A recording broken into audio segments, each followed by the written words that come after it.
मेरे अजीज हमवतनों, आज मैं आपसे एक निहायत संगीन और दर्दनाक हकीकत बयान करने जा रहा हूं।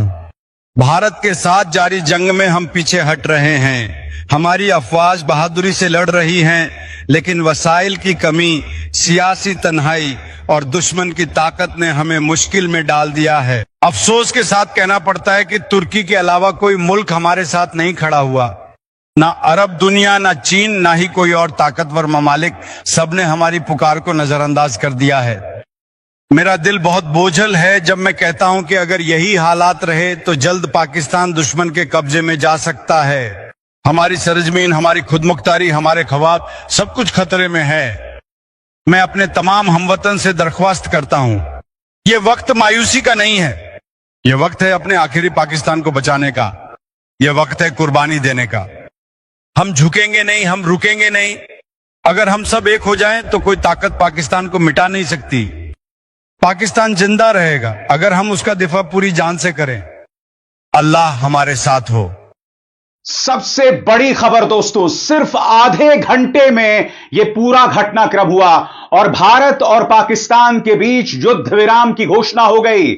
जी हां, याद कीजिए, जब से ऑपरेशन सिंदूर हुआ, दोनों देश जो हैं युद्ध के कगार पर आ गए थे और युद्ध एक तरह से शुरू हो गया था।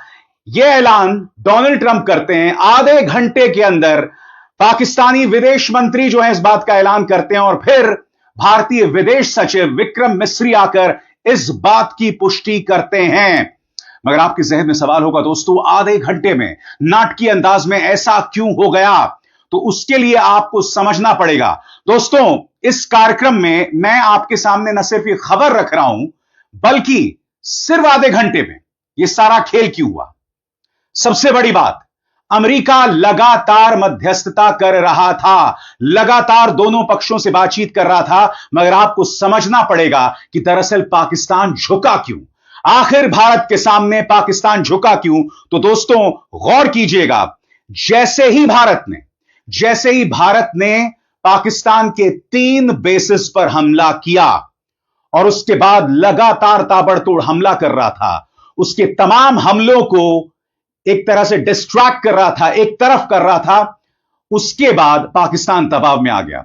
और फिर यह खबर आती है दोस्तों आपके स्क्रीन पर, पाकिस्तान के डीजीएमओ ने आज भारत के डीजीएमओ को कॉल किया और दोनों के बीच सीधा समझौता हुआ कि फायरिंग और सैन्य कार्रवाई फिलहाल रोक दी जाएगी।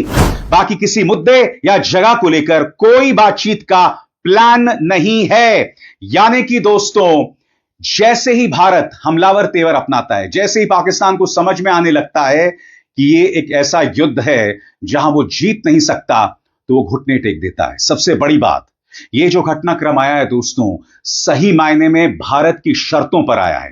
क्योंकि याद कीजिएगा, इससे पहले भारत ने क्या अहम घोषणा की थी। भारत ने कहा था कि अब इसके बाद अगर भारत पर कोई भी आतंकवादी हमला होता है तो भारत उसे एक्ट ऑफ वॉर समझेगा। इसका मतलब समझते हैं आप? यानी कि आगे से फिर से पहलगाम होगा तो इसी तरह से पाकिस्तान पर ताबड़तोड़ हमले किए जाएंगे। और वो पाकिस्तान जिससे अंतर्राष्ट्रीय मुद्रा कोष की भीख की जरूरत पड़ती है, पैसे की जरूरत पड़ती है, और भारत अगर फिर से सुताई करेगा तो आप अंदाजा लगा सकते हैं कि इस देश की क्या हालत होगी। तो एक तरह से दोहरा दबाव था। पहली बात, जिस तरह से 3 बेसिस को नेस्तनाबूद आज सुबह कर दिया गया, उसके बाद डीजीएमओ लगातार भारत को कॉल करते हैं, पाकिस्तानी डीजीएमओ, और फिर भारत का यह कहना कि आगे अगर आपने फिर हमला किया तो इसे एक्ट ऑफ वॉर समझा जाएगा।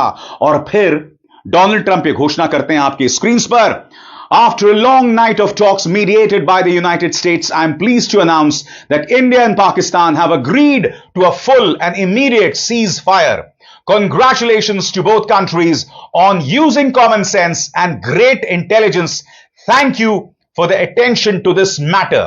और उसके बाद दोस्तों, अमेरिका के विदेश मंत्री मार्को रूबियो यह घोषणा करते हैं, गौर कीजिएगा, पिछले 48 घंटों में राष्ट्रपति जेडी वैंस और मैंने भारत और पाकिस्तान के सीनियर अधिकारियों से बात की, जिनमें प्रधानमंत्री नरेंद्र मोदी और शहबाज शरीफ, विदेश मंत्री एस जयशंकर, आर्मी चीफ असीम मुनीर और राष्ट्रीय सुरक्षा सलाहकार अजीत डोभाल और असीम मलिक शामिल हैं। मैं ये बताते हुए खुशी महसूस कर रहा हूं कि भारत और पाकिस्तान की सरकारों ने तुरंत सीज फायर पर सहमति जताई है और अब वे एक न्यूट्रल जगह पर तमाम मुद्दों पर बातचीत करेंगे। हम प्रधानमंत्री मोदी और शरीफ की सूझबूझ, समझदारी और शांति के रास्ते को चुनने की तारीफ करते हैं। समझिए पूरे इस घटनाक्रम को दोस्तों। भारत लगातार दबाव बना रहा था। भारत ने यह भी स्पष्ट कर दिया था कि आगे से अगर आप हमला करेंगे तो उसे एक्ट ऑफ वॉर समझा जाएगा, उसे युद्ध समझा जाएगा। नतीजा, पाकिस्तान तमाम तरह से फंस गया था। मैं जानता हूं दोस्तों, अंतर्राष्ट्रीय मुद्रा कोष ने पाकिस्तान को $1 अरब दिए थे, मगर उससे यही पता चलता है कि पाकिस्तान किस कदर नतमस्तक है अंतर्राष्ट्रीय बिरादरी के सामने। और भारत ने कहा था कि IMF कहीं ना कहीं आतंकवाद का पोषक बन रहा है। तो एक तरह से कहा जा सकता है कि भारत ने लगातार दबाव बनाया, भारतीय सेना लगातार दबाव बना रही थी, जिसका नतीजा आपके सामने है। मगर आज मेरे जहन में कई सवाल हैं। याद कीजिएगा क्या हुआ था करगिल युद्ध के बाद। करगिल युद्ध किसने शुरू किया था? पाकिस्तान के पूर्व सैनिक तानाशाह परवेज मुशर्रफ। और यह बात खुद उस वक्त के प्रधानमंत्री नवाज शरीफ को नहीं पता थी। अमेरिकी राष्ट्रपति कौन थे? Bill Clinton. वो बुलाते हैं नवाज शरीफ को अमेरिका, कान उमेटते हैं, नतीजा युद्ध विराम। उस वक्त भी इस तरह से अमेरिका ने पाकिस्तान पर दबाव बनाया था। और यह मत भूलिए, इसी मंच पर मैंने आपको बताया था कि अमेरिका के पूर्व विदेश मंत्री माइक पोम्पेयो ने कहा था कि जो भारत कर रहा है वो सही कर रहा है। आप पर अगर आतंकवादी हमला होगा तो क्या आप उसका जवाब नहीं देंगे? कहने को डोनाल्ड ट्रंप बेशक तालमेल बिठाने की कोशिश कर रहे थे, मगर हकीकत यह है दोस्तों, हकीकत यह है कि पाकिस्तान पर दबाव था। अंतर्राष्ट्रीय बिरादरी देख रही थी कि पाकिस्तान आतंकवाद का पोषक बना हुआ है। और यही वजह है कि पाकिस्तान के डीजीएमओ को भारतीय डीजीएमओ को कॉल करना पड़ा और नतमस्तक होना पड़ा। सबसे पहले मैं आपको बताता हूं कि भारतीय तरफ से विदेश सचिव विक्रम मिस्री ने किस तरह से ऐलान किया। My colleagues from the military, the Director General of Military Operations of Pakistan called the Director General of Military Operations of India at 15:35 hours earlier this afternoon.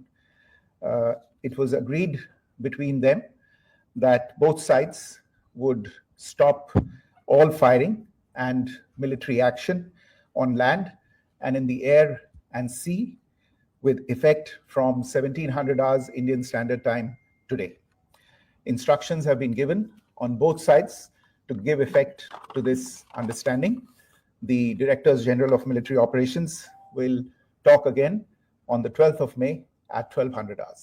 Thank you. दोस्तों, मैं आपको बतलाना चाहता हूं कि अपनी पत्रकारिता के करियर में मैंने भारत और पाकिस्तान के बीच तमाम घटनाओं को देखा है। जी हां, जब आगरा शिखर सम्मेलन हुआ था जनरल परवेज मुशर्रफ और वाजपेयी जी के बीच, वो पूरा ड्रामा मैंने देखा था। मैंने जब संसद पर हमला हुआ था उस वक्त मैं बीबीसी में काम कर रहा था। जब 26/11 का हमला हुआ था तब मैं आज तक में काम कर रहा था। जो बड़े बड़े आतंकवादी हमले हुए हैं मैं खुद उसे कवर करने गया था। जब पाकिस्तान में पूर्व प्रधानमंत्री बेनजीर भुट्टो की उन्हीं के आतंकवादियों ने हत्या कर दी थी, तब मैं पाकिस्तान गया था। मैंने इन दोनों देशों के उतार चढ़ाव को देखा है। पिछले 30 सालों में बतौर पत्रकार मैंने उसे कवर किया है। कई बार हालात इतने खराब हो जाते थे तो ऐसा लगता था कि कोई एक देश दूसरे देश के ऊपर बॉम्ब ना गिरा दे।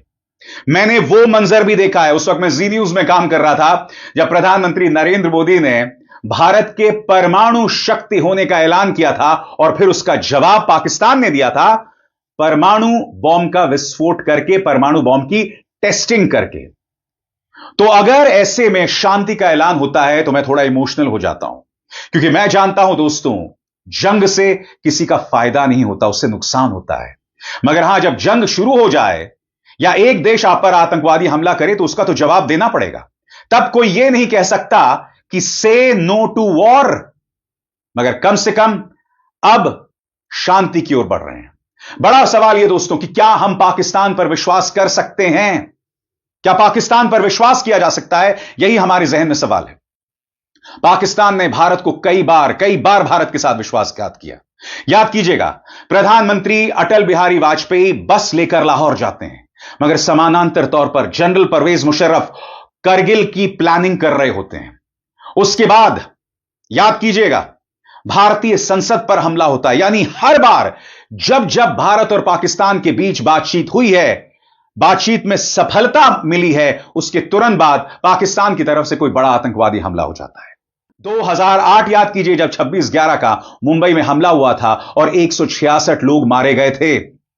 यह है पाकिस्तान का रिकॉर्ड। इसलिए मैं कह रहा हूं कि पाकिस्तान पर भरोसा नहीं किया जा सकता, खासतौर से अब जबकि उनका ऐसा जनरल है जिसकी सोच जिहादी है, जनरल असीम मुनीर। वो असीम मुनीर जिसके मन में एक किस्म की फैंटेसी है भारत पर गजवाए हिंद करने की। और आप जानते हैं दोस्तों, हमारी सेना के होते हुए कोई आंख उठाकर इस देश की तरफ नहीं देख सकता। इनकी अपनी फैंटेसी है और उस फैंटेसी के चलते आप जो मर्जी कर सकते हो, मगर हकीकत यह है कि भारत पर आंख उठाना नामुमकिन है। और मैं आपको बतलाना चाहता हूं कि उसके बाद सेना ने भी प्रेस कॉन्फ्रेंस किया और क्या कहा कर्नल सोफिया कुरैशी और विंग कमांडर व्योमिका सिंह ने, जो इस पूरे घटनाक्रम में भारतीय पब्लिक रिलेशंस का चेहरा बनी हुई थी। आइए इन दोनों को सुनते हैं। पाकिस्तान की मिस इन्फॉर्मेशन कैंपेन के बारे में अवगत कराऊंगी। पहला, पाकिस्तान ने यह क्लेम किया कि उसने अपने JF-17 से हमारे S-400 व ब्रह्मोस मिसाइल बेस को नुकसान पहुंचाया, जो कि बिल्कुल गलत है। दूसरा, उसका यह भी मिस इन्फॉर्मेशन कैंपेन था कि हमारी एयरफील्ड्स जो कि सिरसा, जम्मू, पठानकोट, बठिंडा, नलिया और भुज में हैं, ये उसका मिस इन्फॉर्मेशन भी बहुत गलत है। तीसरा, पाकिस्तान के मिस इन्फॉर्मेशन कैंपेन के मुताबिक हमारे एम्यूनिशन डम्प्स जो चंडीगढ़ और बियास में हैं उसका डैमेज हुआ, यह भी बिल्कुल गलत है। हमने आपको मॉर्निंग ब्रीफिंग में बताया था विद फैक्ट्स एंड फिगर के साथ कि ये सारी चीज़ें बिल्कुल सही सलामत हैं। अब मैं आपको बताना चाहती हूँ कि पाकिस्तान के एक प्रेस कॉन्फ्रेंस में ये बात की गई थी कि उनके सीनियर मिलिट्री ऑफिसर्स जो कि पूरी तरह से ये भ्रामक हैं और तथ्यों से दूर हैं कि पाकिस्तान की ओर से ये झूठा आरोप भी लगाया जा रहा है कि भारतीय सेना ने मस्जिदों को नुकसान पहुंचाया।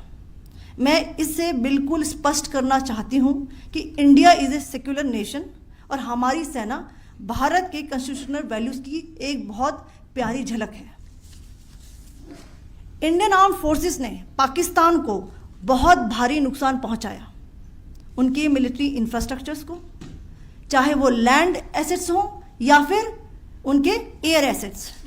यही नहीं, इंडियन आर्म्ड फोर्सेस ने पाकिस्तान की एयरफील्ड्स स्कर्दू, जकोबाबाद, सरगोदा और बुलारी को बहुत नुकसान पहुंचाया।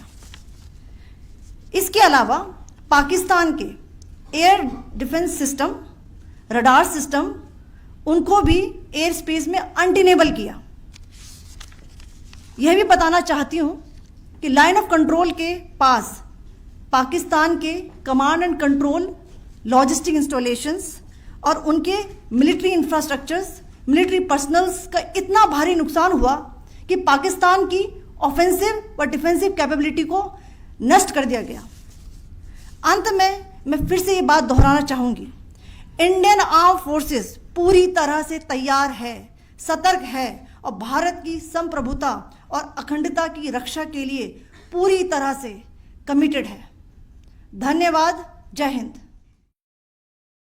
मैं बतलाना चाहता हूं दोस्तों, भारत ने शुरू से ही इस मुद्दे पर बहुत ही बेहतरीन परिचय दिया, चाहे कर्नल सोफिया कुरैशी और व्योमिका सिंह को सामने पेश करके, या फिर जिस तरह से भारत ने ऑपरेशन सिंदूर शुरू किया, जो नाम रखा गया ऑपरेशन सिंदूर, क्योंकि इस ऑपरेशन सिंदूर में इस पूरे मामले का मर्म है, इस पूरे मामले का जो जेनेसिस है, इस पूरे मामले का जो चैतन्य है, वो इसमें छुपा हुआ है।